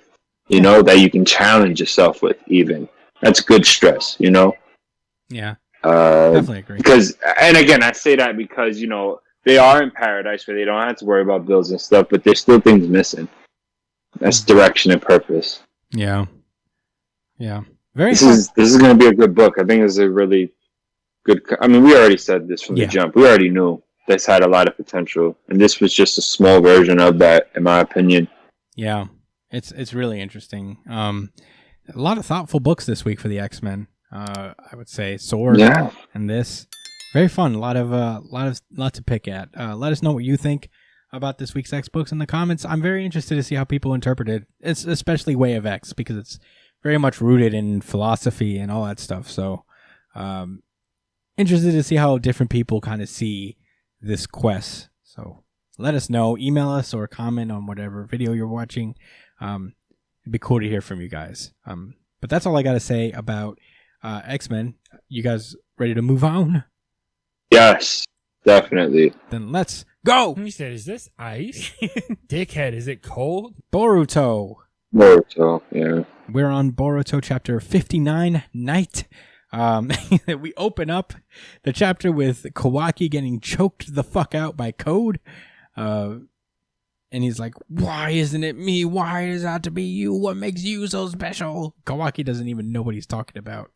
And yeah, basically, Code is like, if you weren't a chosen vessel, I would kill you right now. And Kawaki wakes up in the present, where he's with Amado and the assistant girl. And he says, he tells them that he's been having dreams about being Ishiki's vessel or and Code. He's like, well, you are still Ishiki's vessel, and that will never change. Which is it's an interesting thought here as he continues, like, Ishiki's soul may have been extinguished, but you're still able to use the karma that he left in your body. And that's the reality. So yeah, Kawaki gets mad at that. He's like, fuck you. Yeah, he lashes out. Yeah. So basically he's like, I heard about your plan to implant Boruto's karma into Code. It's not a bad idea in theory, but at the same time, Code already has karma, and it's highly questionable whether you'll be able to implant it in the first place. Good point. Yeah. On top of that, it's like Boruto can't. Even if you succeed, Boruto cannot resurrect until extraction is completed in Code's body. So he has to be a vessel.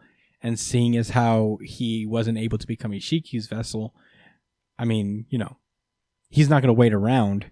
He's not going to wait around and just like let that happen. He'll try to kill all of you to avenge Ishiki's death. So he says, do you think that Naruto can beat him? And Amado's like, I don't know, man. I don't know how strong he is without the nine-tailed fox, but right? I don't know, bro. I suspect he'd die on a one-on-one versus Code. So, it certainly won't go the way it did with Delta. And I'm like, damn. They nerfed the shit out of Naruto. So he basically is like, you want power, don't you? So take it for yourself, especially since Ishiki's gone for good. A brand new power in the form of karma that's purely a weapon. Which is wild. He's basically suggesting that he let him implant Kawaki with karma again. And he's like, look, what do you need? You want it. You want this karma. You'll do anything that you're rational, but I know that you're rational and you'll do anything necessary to achieve your goals, just like me. And Kawaki says, no, never. I'm out. He's like, all right, but just remember, it's all up to you, Kawaki. The choice is in your hands. And Kawaki walks away. We get a scene with Code and Ada. They're talking about, like, kind of more of the agreement. They're basically like, Kawaki's not going to be killed by Code, but that means he's dead set on killing Boruto or Naruto and Sasuke. So they start talking about what the plan is, and the plan is to take their time, and wait for the opportunity to strike. Her Senringan, her new magic eyes will spot the opportunity best to strike. And it's also revealed that Ada herself is not all that powerful. All she knows is really kind of taijutsu, and it's questionable how much taijutsu she actually knows. So there's that. And he's like, what if Kawaki tries to kill you? What if you're alone with Kawaki? And she's kind of relying on Code to protect her, but he's like, what if Kawaki gets you? I can't be everywhere. And she's like, I guess I was hoping to avoid it, but come with me, and I'll introduce you to my other knight. Ooh. And I was like, ooh, new character. Interesting. We then cut back to Konoha, where Kawaki is walking down the street on his own. And he's just like really ruminating on what Amado has said. And Shikadai catches him, and as he's about to talk to him, he just like kind of blurts out, "I said shut up!" And everybody starts just staring at him because he just blurted this out of nowhere. And Shikadai just kind of like takes him aside, and he's like, "Ignore him. This is your home. You know, there's not your who and what you are is being kept a secret, but you're one of us." And I'm like, "Oh, Shikadai, you know." Having a good Shikamaru everywhere, I'm here for it. It's good to have a Shikadai. So yeah, we cut back to Amado, who's just clickety click click clacking on his keyboard because they have computers in this verse now, and yeah, they have electricity. Yeah, and she's basically the assistant girl is like, "So about Kawaki's karma, what do you mean by that?" And he explains that, you know, Kawaki's karma was deleted, but he still has all the Otsutsuki data that was downloaded into his body. So in layman's terms, he's basically a house with no owner. He's still like the person, like the soul that would live in his body may be gone forever, but the house is still there and he's able to use all this power. So, you know, if I could just reopen the door now that Ishiki's gone, and it's a win-win opportunity. Kawaki gets more power, and there's no chance of Ishiki ever coming back because his soul is extinguished forever. So, yeah. And she's like, this is my favorite part. She's like, is that really all of it? There are no other reasons you want to restore Kawaki's karma? And Amado just looks back like, you motherfucker. Like, bitch, I told you no. But at the same time, like, stop prying. Yeah. Yes, there is, but there's not. Stop it. Leave me alone. Stop asking good questions. Fuck. Jeez. Annoying little bitch. We cut back to Code, and they go back to the same exact place where Ada first stepped out of, and there's a whole nother pod there. I don't know if I noticed that before, but there's an entirely different pod there, and they open it up because it's another cyborg that Boro is stashed in there. They open it up, and there seems to be nobody inside. But then, all of nowhere from behind, Code is jumped by this child. It looks like. Literally like around maybe 10, maybe younger. And he turns out to be Ada's literal, biological brother known as Daemon. And at that moment, that's when more of the guards that actually hang out at this place pull up. And we get a full demonstration of Daemon's powers. I will say... Pretty interesting. Yeah. Actually. I'll give it to him. It's a very interesting, unique power. All right, so basically what Daemon does is that he can he can reflect his opponent's attacks in the way of the stronger the intent to kill, the more powerful the action. So, you know, if a foe is simply picturing the killing scene, he can instantly reflect that killing scene on the user. So, for example, one of the things he does is this dude, he pulls out this sword. And in that moment, he must have been envisioning cutting Daemon's head off. So Daemon used that to reflect that and make it into reality. So his head popped off in place of Daemon's. And I'm like, oof. Yeah. I mean, it's a pretty cool power. I'm not going to lie. I'm not mad at it. So it's cool to have like a little bit of fresh blood into this. And an interesting, you know, secondary villain in Daemon. But meanwhile, we cut back to Amado, and her name is Kake, I think her name is, the assistant girl. She just keeps pressing Amado. Amado's like, she's like, you seem profoundly relieved after Ishiki was like dead, but Kawaki was fine. It seems like you seem motivated by something other than mere concern over his welfare. And Amado's like, you're really smart or stupid? Which is it? If you stay silent, you might have been able to draw out more intel. don't you understand strategy? And the girl finally asks, so you are plotting something? And Amado says, so you're just stupid. And that's where the chapter ends. Yikes. Is she about to die? Well, I hope not. I hope this doesn't turn into a Shadow King Gabrielle situation where we just find her in a bush somewhere. But Right? Just left. yeah.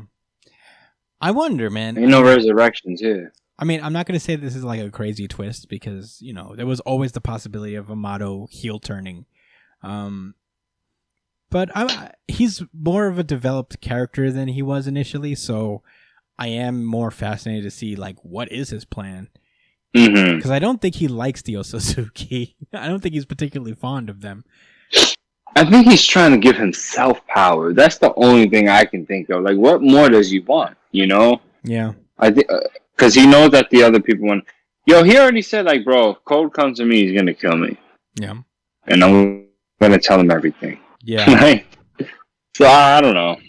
It's interesting. I don't think he's just some bad guy. I think there's more nuance to it. Yeah. I hope there is anyway. If you follow the logic, I guess it's Code is not a vessel, so he doesn't seem to have any interest in Code. Boruto has Momoshiki in it, which makes him super dangerous, but Kawaki, it has the potential to have karma without an Otsutsuki possession possible. Which I wonder. I like that's probably why he has the vested interest in him, is that there's something specifically about Kawaki that he can exploit. But yeah, this was a really interesting chapter. I mean, Kawaki was chosen to be the vessel for this dude, so it would make sense that, he considers Kawaki a more interesting subject compared to his other creations, Yeah. Sure. This is a body fit for a god, essentially. Well, he's got like all of the strengths and none of the weaknesses of a usual victim of karma. Because the whole point of the karma is like so eventually Otsutsuki will take them over. He doesn't have that possibility anymore, but he still can have all the power that comes with it. So that's an interesting thought, I guess. To what end? I don't know. Who is this guy really? I don't know. I think Amado's goal is probably to resurrect his daughter with a perfect body, essentially, right? Oh, shit. That's interesting. Because he's keeping what's her name locked up for a reason, like there's probably some transference that he could do. Ada? Like he's probably planning to do the same thing that they're planning to do with Boruto to Code with Kawaki to his daughter. So could be something like that. That makes sense, I guess. Yeah, I mean, I can't even begin to tell, but I did enjoy this chapter. Dude, Boruto's been great recently. I fucking love Boruto nowadays. It's been good. It's just really interesting the way that they've been going about the story, and they're making things happen in a compelling way. It's not like, oh, Naruto's just not here anymore. This is Boruto's show. Naruto isn't going to do anything here. Like they build up to that, to Naruto playing less of a prominent role. Like they take their time and they set things up, and that's what you really need with a sequel series. Like most sequel series, like especially if they're focusing on new characters, they like shove away all the old people and be like, no, fuck that shit. It's the new guys now. But Boruto has been doing a really good job at making the new guys earn their place in the story. Yeah. Well, I'm interested, and that's all I gotta say about Boruto, really. You guys ready to move onward? Yeah. Mm-hmm. Let's randomize. Dragon Ball Super! This is Dragon Ball Super Chapter 73, Goku versus Granolah.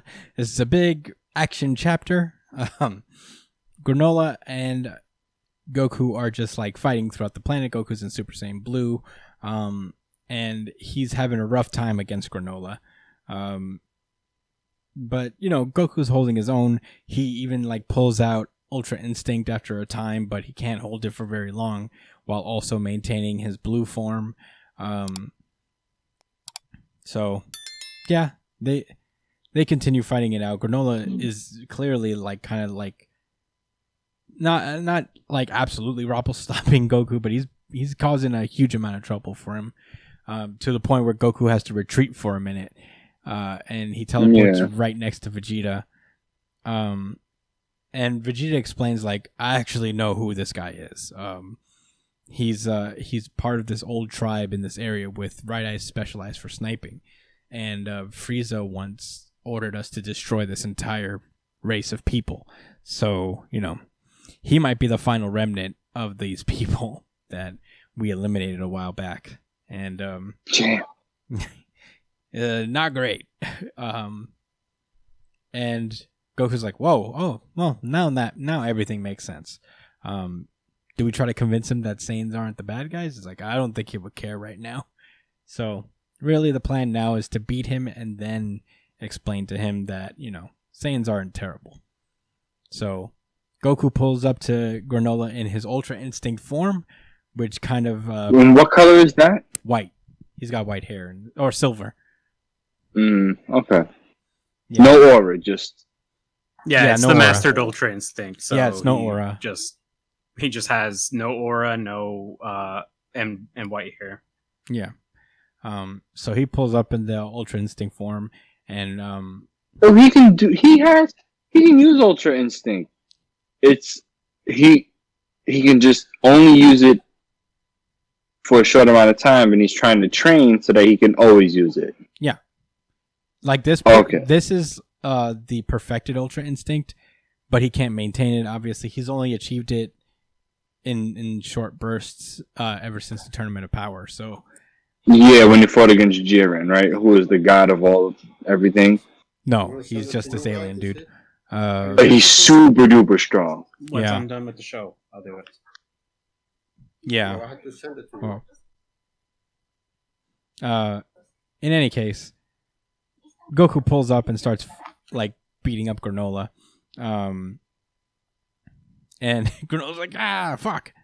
This Ultra Instinct hits different. It sure does. Yeah. And he seems to be actually struggling. He gets like himself beat up a little bit, and Vegeta's like, over already? Damn. Looks like Kakarot beat him again. And then Vegeta notices that despite the fact that Granolah is getting his ass beat, his power hasn't really dropped as much as it should have. So Vegeta like just turns around, and at that point, that's when Goku pulls up his like, "You're really strong, dude. How you train to get this? How'd you train to get this strong?" Anything about that? Yeah, and I didn't. guess what, buddy? I cheated. I paid to win. And Granola's like, looks like I underestimated you, Saiyans. And Goku's like, hey, I mean, we can call it quits right now and just walk away, and we could be friends like I do with all my enemies. We could be best buds. Word. It's mad lit, bro. Come on. Yeah, and Granola's like, you're not hearing me right, Saiyan. When did I say I've lost? All I said was that I made the mistake of underestimating you. I shouldn't have split my power at the start. And it turns out that wasn't Granolah after all. It was a shadow clone, essentially. Genjutsu. Yeah. Is like, I made a clone because I can do that. And it was only half of my power. And now it's fully back to me. So it's time to double whoop your ass. Yeah. No? And that's what happens. He pulls up and he 1-inch punches Goku so fucking hard that he sends him flying like 2 football fields away. And he's like, I decided to have a clone fight you so I could save my strength for Frieza. And in the case, it managed to kill some time. It's time to finish you. That's when Vegeta pulls up, and honestly, pretty funny. Vegeta's like, I'm your opponent now. And Vegeta's like, Granola's like, I'm not picky. I'll kill whoever dies first, you know? Whoever wants to die first, I don't care.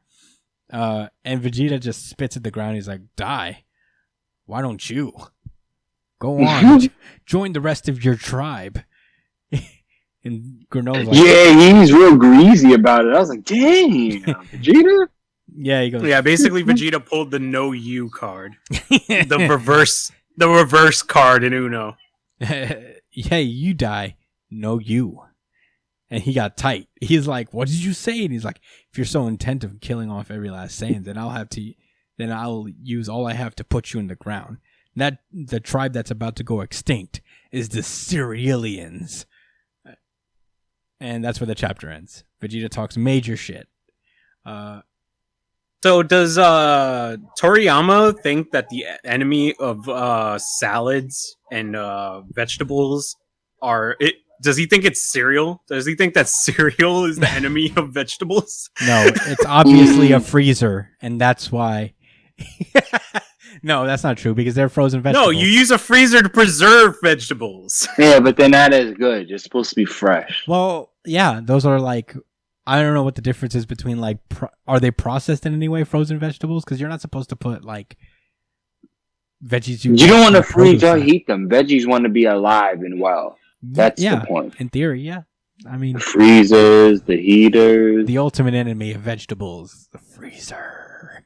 Cells, right? Cellular decay. I don't know. I'm reaching. Majin Buu, Cellular decay? Maybe the real enemy here. Maybe pink. Wait, are you telling me that Shigaraki's fucking erasing these vegetables, dude? maybe pink genies are the enemies of vegetables. I don't know. Wait, you think if Shigaraki tried to decay Goku, it would work? Yes. There's nobody it's not a matter of strength, I guess, right? See, just anything he touches is destroyed. What do you think, Josh? You're the last say on this. Can Shigaraki decay Goku? No. I don't even think Shigaraki should have been able to decay Zuko in that death battle, but whatever. Call me salty. So no, I don't think he can decay Goku. I think if he touches Goku would flex. Oh, you just go, ah! Flex and say, nothing you can do can hurt me. I'm gonna have to go Super Saiyan 3. He just have to, every time he gets decayed, he has to transform into a new thing. Yeah, I guess so. But, I mean, I don't know. That was Dragon Ball Super. I thought this was fun. It was a really cool action chapter. I enjoyed it quite a bit. A lot of punches and kicks. Many blasties. This is a classic Vegeta talking shit before he gets rolled ending to a chapter, by the way. Damn. This happened the exact way during the Moro arc, where he shows up, he's like, I'm the ultimate Saiyan, you little fucking bitch. And then he turns around and gets fucking dick slapped across the face by a fucking goat man. Hey, maybe this is the time. Maybe this is the time. Because maybe this is when Vegeta's like, now my battle has particular thematic relevance. And this is supposed to be my fight now. I don't think he's going to defeat Granolah, because the whole point of Granolah right now is that he's the strongest thing ever. So it would be weird if if Goku and Vegeta, who are still in training with their new god powers and angel powers, defeat Granolah. I think this is going to be more of a battle of values, I guess, like a debate kind of. It was like, I don't know, dude. Dragon Ball Z, the debate show. I don't know, man. That was I don't know. I think that's that wasn't the word I wanted to use for it, but I don't really know what else to say. I think it's really just kind of Vegeta's gonna be. He's just gonna like outwit him or something. So can you imagine an Alex Jones themed fucking Vegeta show? That would not be great. That would not be fun. I'm the strongest, and they're turning the frogs gay. Come here, coward. I mean, I don't know. It'll be fun to see. I enjoyed this chapter. I don't have much else to say about Dragon Ball Super. How about you guys? I'm interested because this guy is pulling out all the stops, so I'm interested to see if Vegeta even stands a chance.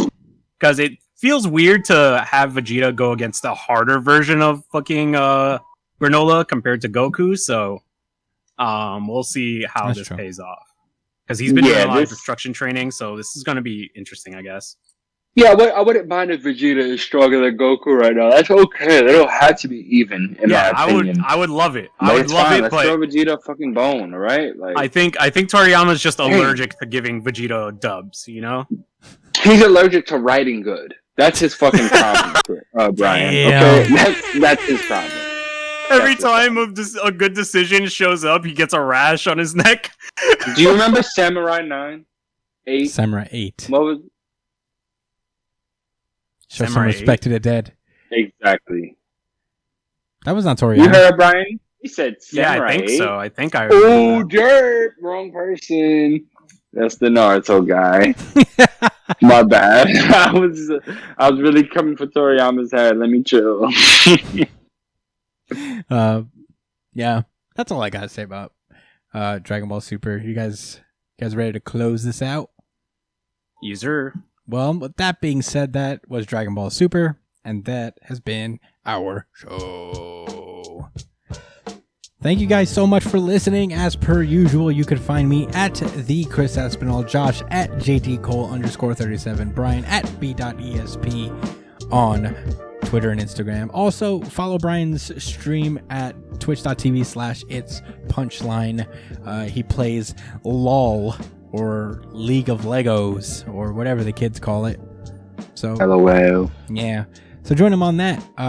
If you have any questions, suggestions, anything you guys want to talk to us about, email us at newjumpcitypod@gmail.com. Or you can comment on whatever video you're watching right now. Speaking of video, subscribe to our YouTube. Give us a like. Give us a share. That'd be very nice. Comment what you think about this week's comics and stuff. Leave us a 5-star review on iTunes. We are on Spotify, Google Podcasts, wherever you listen to podcasts. We are on there, so get on it. Thank you guys so much for listening, and stay safe, New Jump citizens. Peace out. Peace.